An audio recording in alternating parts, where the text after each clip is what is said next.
नमस्कार कोल्हापूरकर, माझ्या दुसऱ्या ब्लॉगमध्ये आपलं सर स्वागत. आपला भाजीपाल्याचा व्यवसाय आहे आणि तो आपण गावोगावी फिरून करतो, त्यामुळे गाडीचं काम आलं होतं.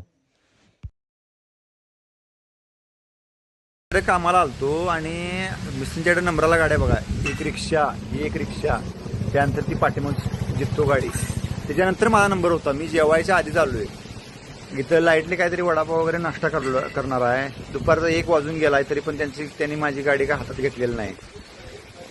काम किरकोळच आहे, परंतु शेवटी डॉक्टरकडे गेल्यानंतर कसं थांबायला लागतंय तसे एक प्रकारचे हे डॉक्टर्स आहेत गाडीतले, त्यामुळे आपल्याला गपगार थांबायलाच पाहिजे. बघू आता कधी काम होतंय.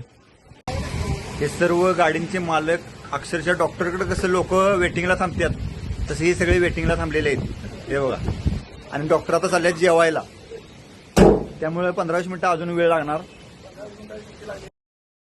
मिस्त्री जेवून वगैरे आल्यानंतर गाडी खोलायला सुरू केली.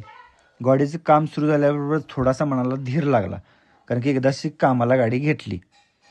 तिथून हळूहळू काम सुरू होत गेलं, कारण कामावरून आपल्याला अजून एक व्हिडिओ बनवायला जायचा होता.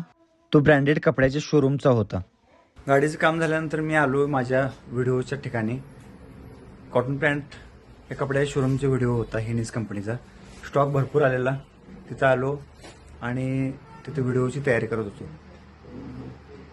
घरी आलेले हातपाय धुवून पहिला एडिटिंग सुरू केलं, कारण की cotton pant the fashion hub या भव्य कपड्याच्या शोरूमचा मान्सून सेल धमाका आपण शूट करून आलो होतो आणि त्यांना तो व्हिडिओ लवकर हवा होता, म्हणून त्याचं एडिटिंगचं काम पूर्ण केलं. त्यानंतर आनंदाची गोष्ट म्हणजे घरी बेंद्राची तयारी सुरू होती.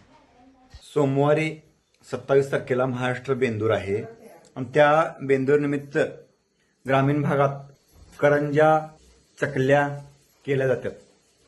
तेच आमच्या घरात लगबग. बघा, सकाळी उठून भाजीपाल्याला जायचंच आहे, परंतु करंजे बघा, आमची अनन्या कशी करंजा खायला.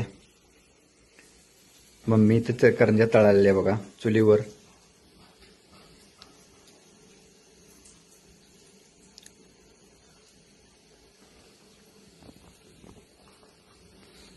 बाबा बसलेत बाजू. आमची कुराची अक्का सुद्धा ते मदत करायला बघा.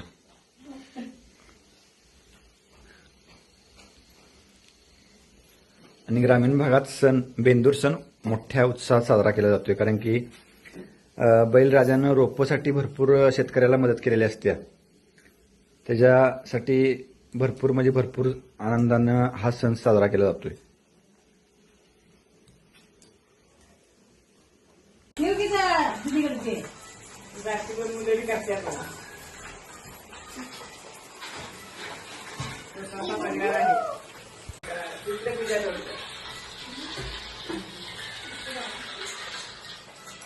अशा तऱ्हेने आजचा दिवस आनंदाने समाप्त झाला.